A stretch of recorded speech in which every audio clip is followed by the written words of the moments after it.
रात के 3:03 हो रहे थे। राहुल की आंखें अचानक खुल गईं। कमरे में सन्नाटा इतना गहरा था कि उसे अपनी धड़कनें सुनाई दे रही थीं। छत का पंखा स्थिर था। दीवार पर टंगी घड़ी की सुइयां भी जैसे थम गई थीं। कमरा पूरी तरह से शांत था, लेकिन तभी उसे एक आवाज सुनाई दी। कोई बहुत करीब से धीरे से उसका नाम पुकार रहा था, राहुल। यह आवाज कमरे के बाहर से नहीं आ रही थी। यह आवाज उसके ठीक कान के पास गूंजी। राहुल ने पलकें झपकाईं और अपनी गर्दन घुमाने की कोशिश की। अंधेरे में उसकी नजरें कमरे के कोनों को टटोलने लगी। कोई हलचल नहीं थी। फिर भी उसे महसूस हुआ कि कमरे की हवा का तापमान अचानक गिर गया है। उसके माथे पर पसीने की एक बूंद ठहरी हुई थी। वह उठने के लिए हाथ आगे बढ़ाना चाहता था, लेकिन उसकी उंगलियां बिस्तर की चादर में ही धंसी रह गईं। हवा में एक भारीपन था, जैसे कोई अदृश्य चीज उसके बिल्कुल पास खड़ी होकर उसे देख रही हो। राहुल ने अपनी मांसपेशियों को आदेश दिया, लेकिन शरीर पत्थर की तरह भारी हो गया। उसकी उंगलियां चादर को नहीं पकड़ पाईं। वह अपनी गर्दन को 1 इंच भी नहीं हिला सका।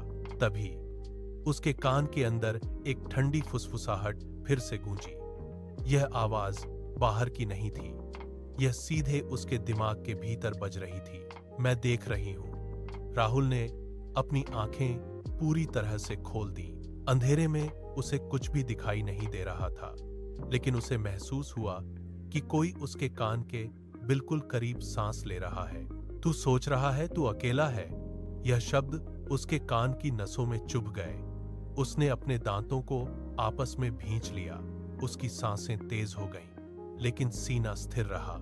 उसने अपनी पूरी ताकत अपनी मुट्ठी को बंद करने में लगा दी। उसका दाहिना हाथ कांपने लगा। वह इस अदृश्य दबाव को तोड़ने की कोशिश कर रहा था। उसने एक और झटके के साथ अपने शरीर को झकझोरा। 3 दिन पहले की बात है। राहुल और उसका दोस्त अमन पुरानी दिल्ली की तंग गलियों में घूम रहे थे। दोपहर की धूप गलियों के बीच से छनकर आ रही थी, लेकिन नीचे का रास्ता अंधेरा और धूल भरा था। चारों तरफ पुरानी इमारतों की दीवारें एक दूसरे के करीब झुकी हुई थीं। हवा में मसालों और पुरानी लकड़ी की मिली जुली गंध थी। वे एक मोड़ पर पहुंचे जहां भीड़ अचानक गायब हो गई। एक कोने में ईंटों के ढेर के पास एक बूढ़ा आदमी जमीन पर बैठा था। उसकी आंखें सफेद थीं, जैसे उन पर धुंध की एक मोटी परत जमी हो। वह बिल्कुल स्थिर था, जैसे वह पत्थर की मूर्ति हो। राहुल उसके पास से गुजरने ही वाला था कि बूढ़े ने अपना हाथ हवा में उठाया। उसने राहुल की तरफ इशारा किया। राहुल रुक गया। अमन ने उसका हाथ खींचते हुए कहा, यहां से चलते हैं, यह जगह ठीक नहीं लग रही। लेकिन राहुल ने उसकी बात अनसुनी कर दी। बूढ़े आदमी ने अपने पास रखी एक पुरानी किताब को धीरे से खिसकाया। किताब के पन्ने पीले पड़ चुके थे और उन पर अजीब से निशान बने थे। राहुल ने किताब की ओर देखा और खिलखिलाकर हंस पड़ा। उसने किताब को हाथ में उठाया। पन्ने खुरदरे थे और उन पर अजीब सी स्याही के धब्बे थे। उसने अमन की तरफ देखते हुए कहा, भाई, यह तो किसी फिल्म का प्रॉप लग रहा है। अमन ने राहुल का कंधा पकड़कर उसे पीछे खींचा। उसकी आवाज में घबराहट थी। उसने कहा, इसे वापस रख दे। यह जगह और यह आदमी दोनों ही बहुत अजीब लग रहे हैं। चल यहां से। लेकिन राहुल ने अमन का हाथ झटक दिया। उसने किताब के कवर पर उंगलियां फेरी, जहां उभरे हुए अक्षरों में कुछ लिखा था। उसने अपनी जेब से 20 रुपए का नोट निकाला और बूढ़े आदमी की ओर बढ़ा दिया। बूढ़े ने नोट नहीं लिया, बस अपनी उंगलियां हटा ली। राहुल ने किताब अपनी बगल में दबा ली।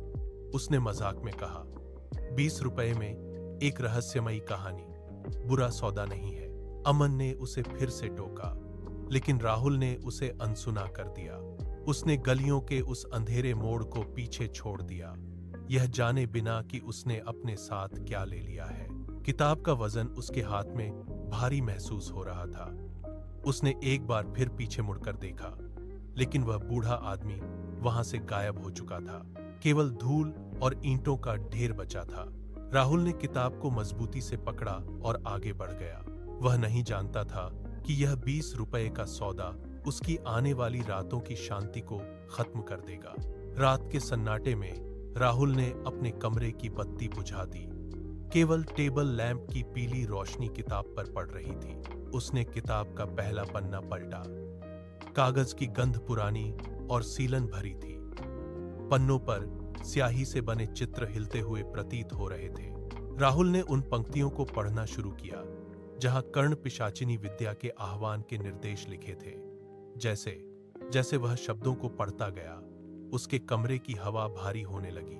अचानक कमरे का तापमान तेजी से गिरने लगा। उसकी मेज पर रखा पानी का गिलास जमने लगा। उसकी सतह पर बर्फ की एक पतली परत बन गई। खिड़की के बाहर की हवा रुक गई, जैसे बाहर का वातावरण भी इस क्रिया को देख रहा हो। राहुल ने पन्ना पलटने के लिए हाथ बढ़ाया, लेकिन उसकी उंगलियां कांपने लगीं। कमरे की हर चीज, दीवारें, अलमारी और फर्श, सब एक अजीब सी कंपन से गूंजने लगे। उसने किताब को बंद करने की कोशिश की, पर पन्ने खुद पलट रहे थे।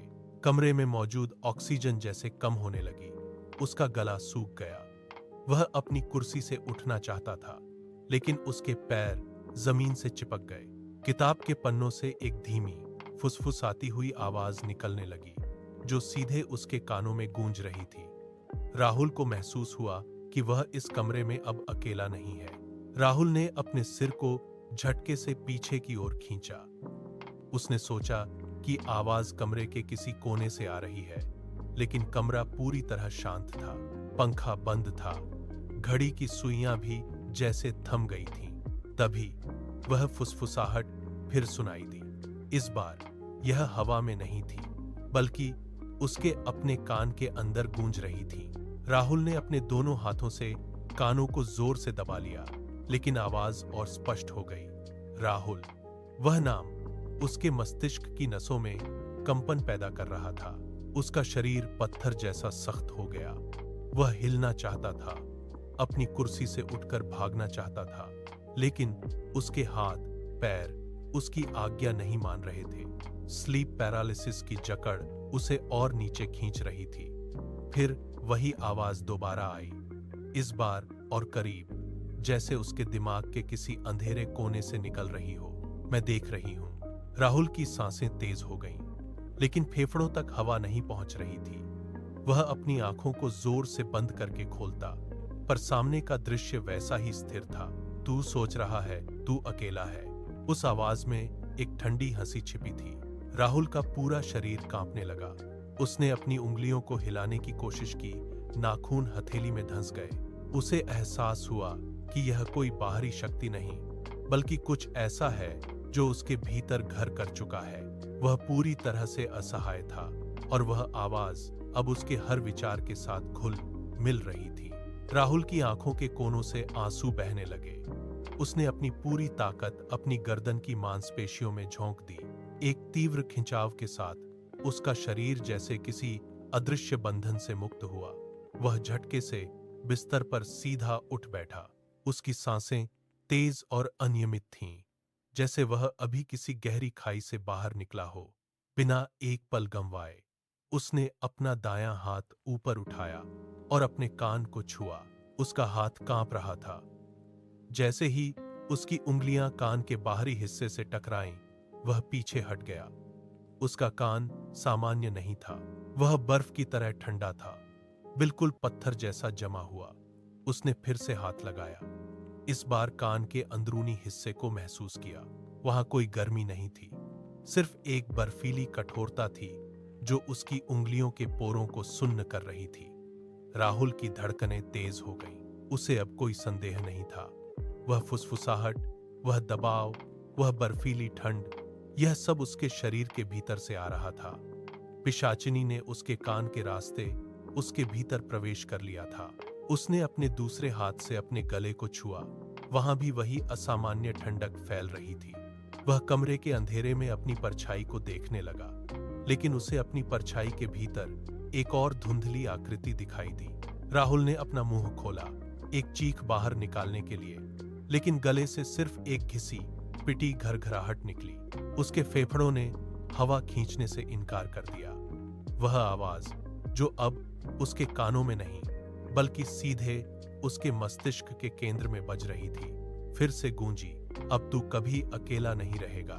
राहुल ने अपने हाथों से अपने चेहरे को नोचा, खरोंचे पड़ गईं, पर उसे दर्द महसूस नहीं हुआ। उसकी मांसपेशियां उसके नियंत्रण से बाहर हो चुकी थीं। वह शक्ति उसके पूरे शरीर में एक तरल जहर की तरह दौड़ रही थी। उसने फिर से चिल्लाने की कोशिश की, अपनी पूरी ताकत अपने वोकल कॉर्ड्स पर लगा दी, लेकिन उसकी जीभ तालू से चिपक गई। वह शक्ति अब उसके रीढ़ की हड्डी को जकड़ रही थी, उसे अपनी इच्छा के अनुसार मोड़ रही थी। राहुल की आंखें फटी की फटी रह गईं। उसने देखा कि उसके अपने हाथ बिना उसकी मर्जी के धीरे धीरे ऊपर उठ रहे हैं और उसके गले को दबाने की कोशिश कर रहे हैं। वह अपनी ही शारीरिक गतिविधियों का कैदी बन गया था। कमरा अब और भी ज्यादा अंधेरा हो गया था, जैसे दीवारों से कोई काला धुआं निकलकर उसे घेर रहा हो। राहुल अब हिल नहीं सकता था। वह बिस्तर पर एक पुतले की तरह बैठा रहा। उसकी आंखें कमरे के उस घने अंधेरे में गड़ी थीं, जहां रोशनी का कोई नामो निशान नहीं था। उसके शरीर की हर नस सुन्न पड़ चुकी थी, जैसे किसी ने उसकी धमनियों में पिघला हुआ शीशा भर दिया हो। कमरे की हवा भारी हो गई थी, उसमें एक सड़ी हुई नमी और पुरानी धूल की गंध तैर रही थी। तभी उसके कान के भीतर से एक धीमी खुरदरी हंसी गूंजने लगी। वह हंसी किसी इंसान की नहीं थी। वह ऐसी थी जैसे सूखी पत्तियों को किसी ने कुचल दिया हो। राहुल की आंखों में खौफ का सैलाब उमड़ आया, लेकिन उसकी पलकें झपकने से भी इनकार कर रही थीं। वह हंसी अब तेज हो रही थी, उसके कान के पर्दों को चीरती हुई। वह अपने कानों को हाथों से ढंकने की कोशिश करता है, पर उसके हाथ जैसे पत्थर के हो गए थे। हंसी की गूंज के साथ साथ उसे सुनाई दिया एक फुसफुसाहट, जो अब उसकी अपनी आवाज में बदल चुकी थी। राहुल ने दीवार पर अपनी परछाई को देखा, जो अब उससे अलग होकर धीरे धीरे हिल रही थी। वह अब समझ चुका था कि वह कभी बाहर नहीं निकल पाएगा।